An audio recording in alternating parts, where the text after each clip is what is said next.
जैन और बौद्ध धर्म के 3 कारणों के बारे में हमने इससे पहले की क्लास में डिस्कस कर लिया है। आज की इस क्लास में हम जैन और बौद्ध धर्म के उद्भव के चौथे कारण के बारे में डिस्कस करेंगे। जैन और बौद्ध धर्म के उद्भव का जो चौथा कारण है वो है निजी संपत्ति के विरुद्ध कड़ी प्रतिक्रिया। अब आपको जानना है कि ये जो निजी संपत्ति है, इस निजी संपत्ति का विकास कैसे हुआ, क्योंकि इस निजी संपत्ति के कारण सामाजिक असमानता को बढ़ावा मिला और जब इस निजी संपत्ति के कारण सामाजिक असमानता को बढ़ावा मिला, इस कारण से इस निजी संपत्ति के विरुद्ध कड़ी प्रतिक्रिया देखने को मिलती है। अब हमें यह समझना है कि निजी संपत्ति के विकास को बढ़ावा कैसे मिला। इससे पहले जब हमने आपको वैदिक काल के बारे में पढ़ाया, तो जो वैदिक काल था, उस वैदिक काल के अंतर्गत हमने आपको बताया था कि जो वैदिक समाज था वो कबीलाई समाज था। जो कबीलाई समाज था और इस कबीलाई समाज का जो प्रमुख होता था, इस कबीलाई समाज का जो प्रमुख होता था वो राजन होता था। इस कबीलाई समाज का जो प्रमुख है वो कौन है? राजन होता था। और इस राजन के दिन प्रतिदिन के कार्यों में कौन सहायता करता था? पुरोहित। इस कबीले का एक और महत्वपूर्ण हिस्सा कौन था? पुरोहित था। पुरोहित जो इस राजन के दिन प्रतिदिन के कार्यों में सहायता करता था। और एक बार हमने आपको बताया था कि जो कबीले के बीच जो युद्ध होता था, और कबीले का नेतृत्व कौन कर रहा है? राजन कर रहा है। तो जो कबीले के बीच युद्ध होता था, उस युद्ध में जो लूट का बड़ा हिस्सा था, और कबीले के बीच जो युद्ध होता था वो गायों के लिए युद्ध होता था। हमने आपकी इससे पहली क्लास में आपको बताया, वैदिक काल में बताया कि जो कबीलों के बीच युद्ध होता था वो गायों के लिए होता था। तो उस युद्ध में जो लूट का हिस्सा होता था, उस युद्ध में जो लूट का हिस्सा आता था, उस हिस्से में सबसे ज्यादा हिस्सा किसको मिलता था?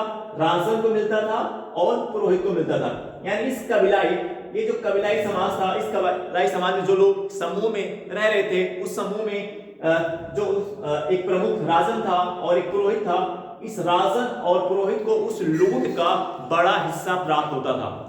यानी जो लूट का बड़ा हिस्सा होता था वो किसको प्राप्त होता था? कबीले के राजन को प्राप्त होता था और कबीले के पुरोहित को प्राप्त होता था। तो एक कारण ये था जिस कारण से निजी संपत्ति को बढ़ावा मिला। एक कारण ये था जिससे सामाजिक असमानता को बढ़ावा मिला। तो एक पॉइंट ये हुआ जिसने सामाजिक असमानता को जनरेट किया, यानी जिसने निजी संपत्ति के विकास को बल प्रदान किया।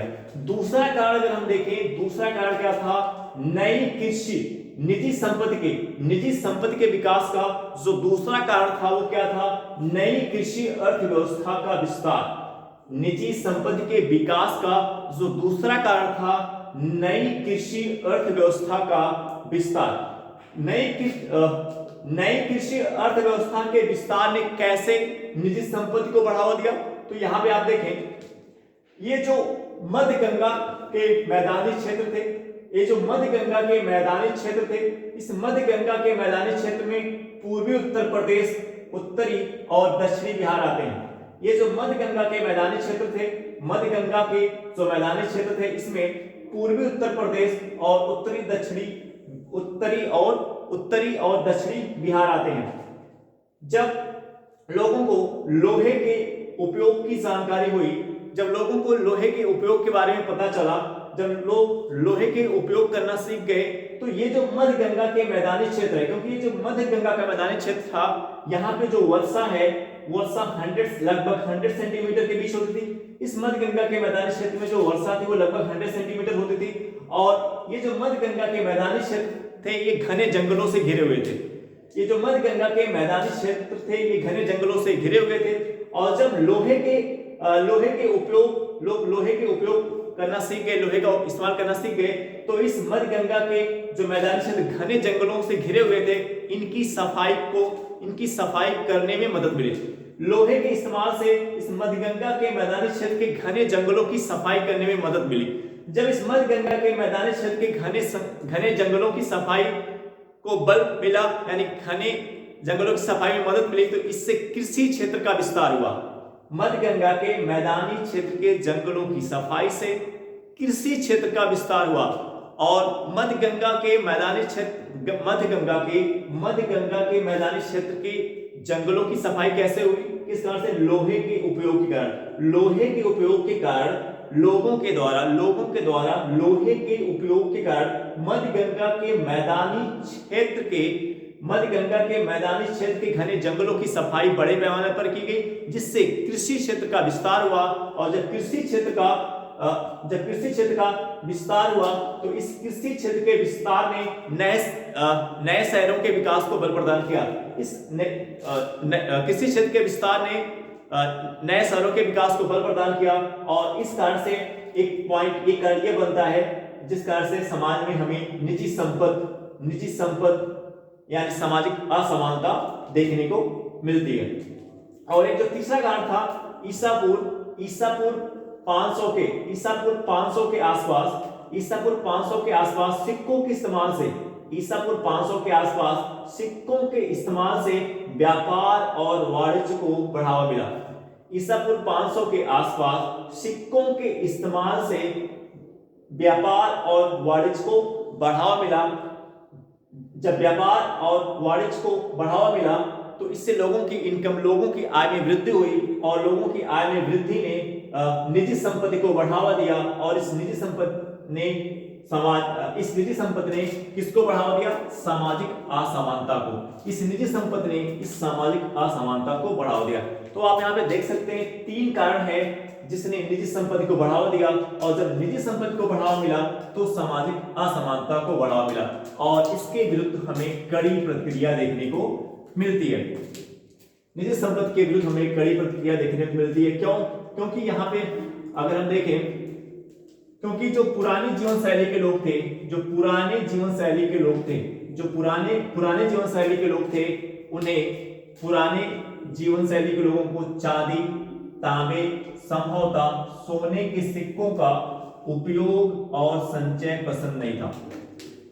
निजी संपत्ति के विरुद्ध कड़ी प्रतिक्रिया क्यों देखने को मिलती है? क्योंकि यहाँ पे हम देख रहे हैं कि ये जो कबीलाई समाज था वैदिक काल का, उस कबीलाई समाज की बात करें तो उस कबीलाई समाज जो लोग सामूहिक रूप से रह रहे थे, समुदाय में रह रहे थे, सामूहिक रूप से रह रहे थे, उन लोगों को यानी जो पुरानी जीवन शैली वाले लोग थे, पुरानी जीवन शैली के जो लोग थे, यानी जो हमारा समाज कबीलाई समाज था, पुरानी जीवन शैली का मतलब क्या हो? जब हमारा समाज कबीलाई समाज था, जब उस कबीलाई समाज में हमें असमानता देखने को नहीं मिलती है, जब वो कबीलाई समाज एक समूह में सामूहिक रूप से रह रहा है, जब वो कबीलाई समाज क्या है? सामूहिक रूप से उस कबीलाई समाज में लोग रह रहे हैं, तो उसके भीतर जब उसके भीतर असमानता नहीं थी तो वो पुरानी जीवन शैली के लोग, यानी जब जो कबीलाई समाज था, जब उस कबीलाई समाज के बीच असमानता नहीं थी तो वही पुरानी जीवन शैली के लोगों को क्या पसंद नहीं था?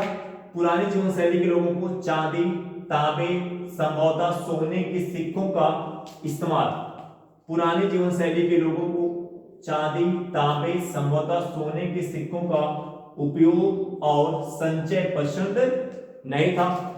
इसके साथ ही साथ ये जो पुरानी जीवन शैली के लोग थे उन्हें युद्ध और हिंसा पसंद नहीं था।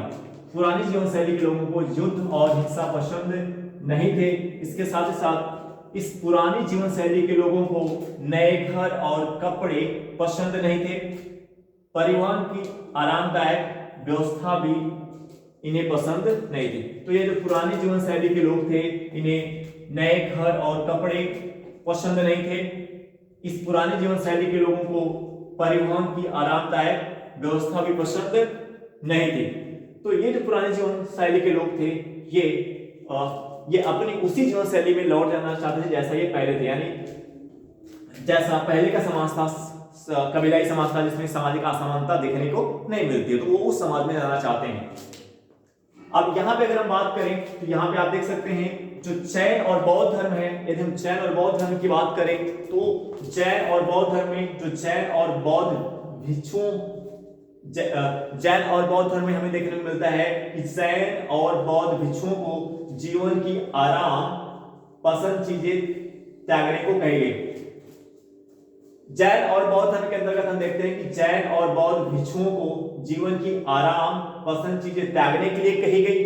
इसके साथ ही साथ जैन और बौद्ध भिक्षुओं को चांदी, तांबे, सोने को छूने की अनुमति नहीं थी।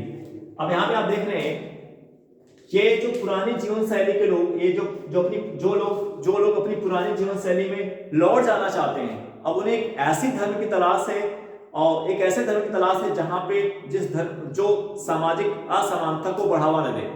इस पुरानी जीवन शैली के लोगों को एक ऐसे धर्म की तलाश है, इस पुरानी जीवन शैली के लोगों को एक ऐसे धर्म की तलाश है, ऐसे धर्म की तलाश है जो सामाजिक असमानता को बढ़ावा ना दे।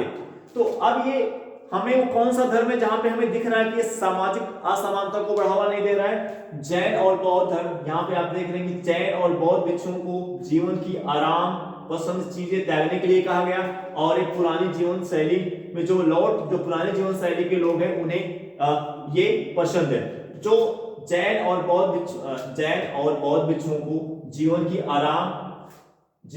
आराम पसंद चीजें त्यागने के लिए कहा गया, और यही पुरानी जीवन शैली के लोग भी चाह रहे हैं। यही कौन चाह रहा है? यही पुरानी जीवन शैली के लोग भी चाह रहे हैं आरामदायक चीजों को त्यागने की बात करें, क्योंकि पुरानी जीवन शैली के लोग भी आरामदायक चीजों को त्यागने की बात कर रहे हैं। क्योंकि जो पुरानी जीवन शैली के लोग हैं ये चांदी, तांबे, संभवतः सोने के सिक्कों का उपयोग और संचय इन्हें पसंद नहीं था, और इन पुरानी जीवन शैली के लोगों को नए घर और कपड़े, परिवहन की आरामदायक व्यवस्था भी इन्हें पसंद नहीं थी। इस पुरानी जीवन शैली के लोगों को नए घर और कपड़े भी पसंद नहीं थे। इस पुरानी जीवन शैली के लोगों को परिवहन की आरामदायक व्यवस्था भी पसंद नहीं थी, यानी एक कंफर्ट जोन में नहीं जाना चाह रहे थे, और इन्हें इन पुरानी जीवन शैली के लोगों को युद्ध और हिंसा भी पसंद नहीं था। अब अगर आप बात करें जैन और बौद्ध भिक्षुओं की, तो जैन और बौद्ध भिक्षुओं को जीवन की आराम पसंद चीजें त्यागने के लिए कही गई, यानी जो ये चाह रहे हैं वो इनको इस धर्म में देखने को मिल रहा है। इसके साथ साथ जैन और बौद्ध भिक्षुओं को चांदी, तांबे, सोने को छूने की अनुमति नहीं थी। जैन और बौद्ध भिक्षुओं को चांदी, सोने, तांबे को छूने की अनुमति नहीं थी। तो आप देख रहे हैं कि जो जैन और बौद्ध धर्म में जैन और बौद्ध भिक्षुओं के लिए जो कंडीशन अप्लाई की जा रही है वो इस पुरानी जीवन शैली के लोगों को क्या है? पसंद है। तो अभी जो लोग पुरानी जीवन शैली में लौट जाना चाहते हैं, अब उन लोगों ने जब जैन और बौद्ध धर्म में देखा कि जो इस पुरानी जीवन शैली के लोग जो चाह रहे थे, वो उन्हें कहां पे देखने को मिल रहा है? जो चाह रहे वो जैन और बौद्ध धर्म में देखने को मिल रहा है। इसलिए इस पुरानी जीवन शैली के लोगों ने जैन और बौद्ध धर्म को समर्थन दिया। यहाँ पे एक पॉइंट आप देखेंगे, जो पुरानी जीवन शैली के लोग हैं युद्ध और हिंसा पसंद नहीं थे, और जैन और बौद्ध धर्म ये दोनों धर्म युद्ध के विरुद्ध थे। जैन और बौद्ध धर्म दोनों ने किस मार्ग को अपनाया? अहिंसा का मार्ग अपनाया। जैन और बौद्ध धर्म दोनों ने अहिंसा का मार्ग अपनाया, और जैन और बौद्ध धर्म दोनों जो है युद्ध के लिए जो जैन और बौद्ध धर्म दोनों युद्ध को पसंद नहीं करते। यानी जैन और बौद्ध धर्म किस पे बल दे रहा? शांति की स्थापना पे। जैन और बौद्ध धर्म किस पे बल दे रहा? शांति की स्थापना में बल दे रहा है। यानी जैन और बौद्ध धर्म को भी युद्ध पसंद नहीं है। तो यहाँ पे पुरानी जीवन शैली के लोगों को युद्ध पसंद नहीं है, पुरानी जीवन शैली के लोगों को युद्ध और हिंसा पसंद नहीं है, और यही सेम पॉइंट हमें आप देख रहे हैं कि जो पुरानी जीवन शैली के लोग हैं इनको युद्ध और हिंसा पसंद नहीं है, और एक सेम पॉइंट आपको जैन और बौद्ध धर्म में भी देखने को मिल रहा है कि जैन और बौद्ध धर्म के लोगों को भी युद्ध और हिंसा पसंद नहीं थे। इसलिए जैन और बौद्ध धर्म ने अहिंसा का मार्ग अपनाया, और जैन और बौद्ध धर्म ने युद्ध ना करने की लोगों से क्या अपील की कि युद्ध ना करें, किस तरफ बढ़े? शांति की तरफ बढ़े, शांति की स्थापना की तरफ बल दिया। यानी जैन और बौद्ध धर्म किस पे बल दे रहे हैं? शांति की स्थापना पे बल दे रहे हैं। जैन और बौद्ध धर्म युद्ध को इग्नोर करके किस तरफ बल दे रहे हैं? शांति की स्थापना की तरफ बल दे रहे हैं, और यही पुरानी जीवन शैली के लोग चाह रहे हैं। इसलिए ये जो पुरानी जीवन शैली के लोग थे ये जैन और बौद्ध धर्म से कनेक्ट हुए, और इन्होंने जैन और बौद्ध धर्म को समर्थन दिया। इस कारण से जैन और बौद्ध धर्म ने ये जो परिवर्तन, इस कारण से जैन और बौद्ध धर्म ने मध्य गंगा के मैदानी क्षेत्र में जो नए परिवर्तन देखने को मिल रहे हैं, जो भौतिक जीवन में एक नया परिवर्तन हो रहा था, उसके विरुद्ध क्या की? प्रतिक्रिया की। इस कारण से जैन और बौद्ध धर्म ने निजी संपत्ति के कारण जो सामाजिक असमानता बढ़ रही थी उसके विरुद्ध क्या किया? प्रतिक्रिया किया, उसका क्या किया? विरोध किया। इस कारण से जैन और बौद्ध धर्म ने निजी संपत्ति के कारण जो सामाजिक असमानता बढ़ रही थी उसका क्या किया? विरोध किया। और पुरानी जीवन शैली के लोग यही चाह रहे थे। इस प्रकार ये जैन और बौद्ध धर्म के उद्भव का एक कारण बना, क्योंकि इस पुरानी जीवन शैली के लोगों ने जैन और बौद्ध धर्म को समर्थन दिया, क्योंकि पुरानी जीवन शैली की बहुत से ऐसे जो पुरानी जीवन शैली के लोग जो चाह रहे थे वो उन्हें कहां पे देखने को मिल रहा है? जैन और बौद्ध धर्म में देखने को मिल रहा है। तो एक कारण यह था जैन और बौद्ध धर्म के उद्भव का। आई होप दैट कि सभी पॉइंट हमने यहाँ पे डिस्कस कर लिया। आई होप दैट ये क्लास आपको समझ में आई होगी। हम आपसे नेक्स्ट वीडियो में मिलेंगे। Okay, bye.